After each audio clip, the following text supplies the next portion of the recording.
Pozdrav ljudi, Ivan ovdje i dobrodošli u jednu novu igru koja je trenutno free to play na Steamu. Znači možete je besplatno skinuti, zaigrati ako vas zainteresira ovaj video za tu igru. Može se reći da je ova igra jako loša što se tiče grafike jer postavio sam sve na loše postavke, možete sada vidjeti, a u gornjem desnom uglu možete vidjeti da mi je FPS oko 50. A sad da stavim sve na najbolje što bi trebao staviti, što mogu staviti u drugim igrama danas, FPS bi mi bio oko 20 i sve bi nekako trzalo i štekalo, tako da ne mogu nažalost igrati na tim postavkama.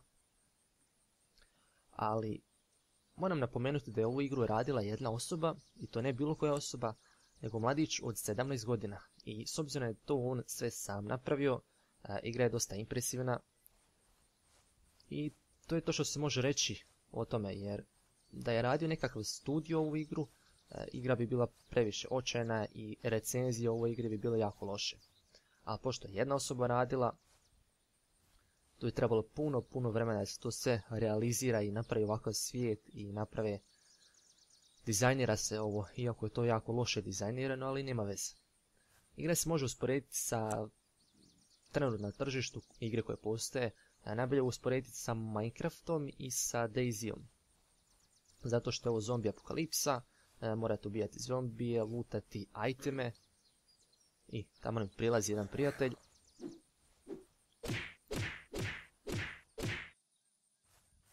Vidite kakva je animacija kad ga ubijem.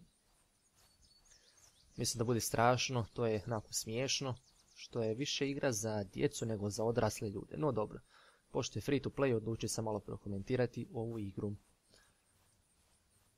Ako niste baš zainteresirani za zombi apokalipsu, ne bih vam preporučio da igrate ovu igru.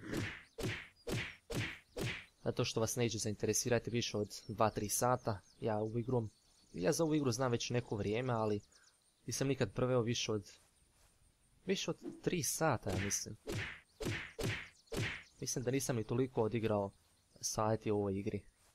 Interesantno je, ali pošto je to jedna osoba radila, update idu sporo i sve to, treba jako puno vremena da igra bude baš interesantna za sve uzraste, i mlade i starije osobe. Evo recimo sad brzo trčim. Ne može se ni skužiti da brzo trčim zato što nema nikakve animacije, ne vidi se kamera onako kao micanje lijevo desno što bi trebalo pokazati da vi trčite. Recimo zombi prolazi kraj mene umjesto da ide direkt na mene. Ne znam zašto, ne može valjda ni iz brdo silaziti kako treba.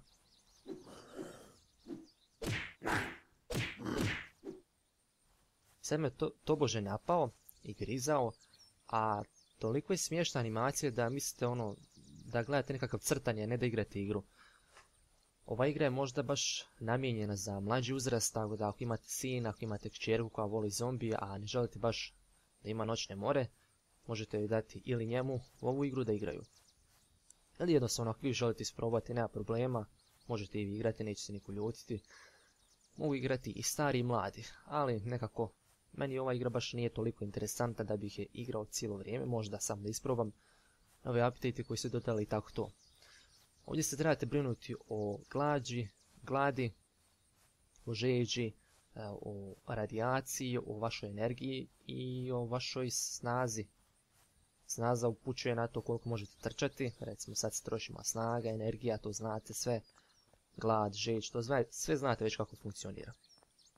Recimo ja se sad nalazim u mapi koja je napravljena prije i ne može se mijenjati, kad god se spojite igrat ćete na ovoj mapi, isto tako i u multiplayeru, svi ćete igrati na ovoj mapi, ali dobra stvar je što možete napraviti svoju bazu, tako da sakupite iteme neke i počnete raditi svoju bazu.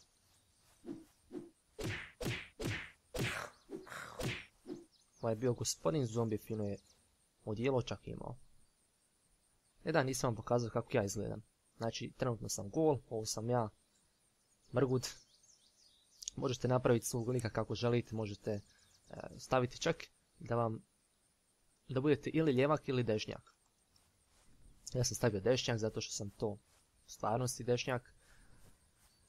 Znači, igra se svodi na to da sakupljate iteme i pravite bazu, preživljavate, to je to. Samo što sad postoji single player i multiplayer svijet, ne možete mijenjati dan, noć, možete samo težinu igre namjestiti i samo na ovoj mapi igrati. Ima još jedna arena mapa, to nisam previše probavao, igrao sam samo na ovoj mapi. I kad umrete, ne možete napraviti novi svijet, igrate stalno u jednom te istom svijetu, tako da ako umrete ovdje, samo odete na neko drugo mjesto, se spojite i se vratite na ovo mjesto, pokupite stvari koje ste izgubili i to je to. Znači igra nije uopće strašna za igrati, interesantna pa i nije baš previše, moram reći. Žao mi ako se nekome od vas ova igra baš sviđa, meni baš nije nešto pretjerano dobra. Čekam da izađe još puno update za nju da bude igriva za mene. Ovaj malo jači zombi izgleda. Ovo je zanimljiv projekt za jednu osobu, vjerojatno je osoba koja je napravila ovu igru se zove Nelson, znači muško je, vjerojatno studira ili želi studirati programiranje i slično, pa je odlučio napraviti ovakvu igru u svoje slobodno vrijeme. To je impresivno što je napravio, vrijedno pohvale, ali nije baš za igrati u ovom trenutku. Zato i je free to play, zato što ljudi baš ne bi potrošili puno novaca na ovu igru, možda koji $1 ili euro.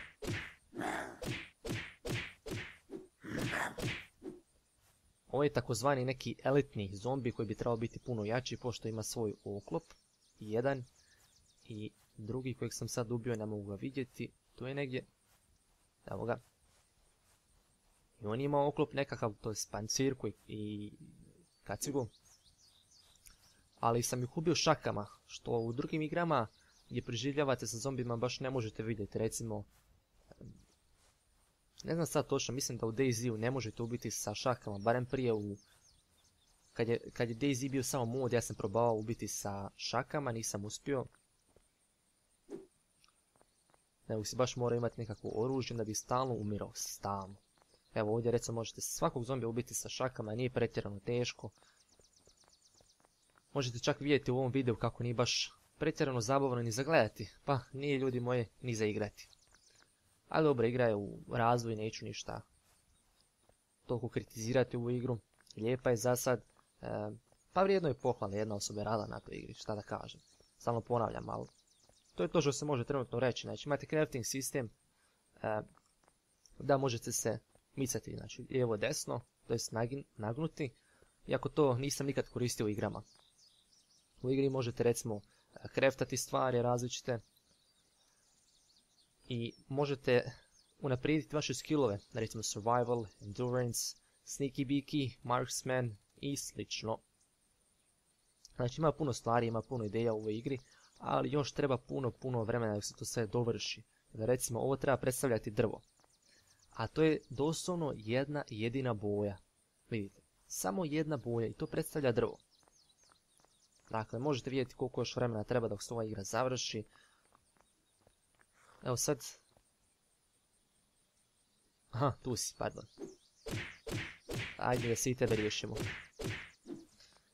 Sad možete vidjeti tamo nekakvu bazu, čini mi se, nekakvi veliki zidovi. To je valjda vojska bila.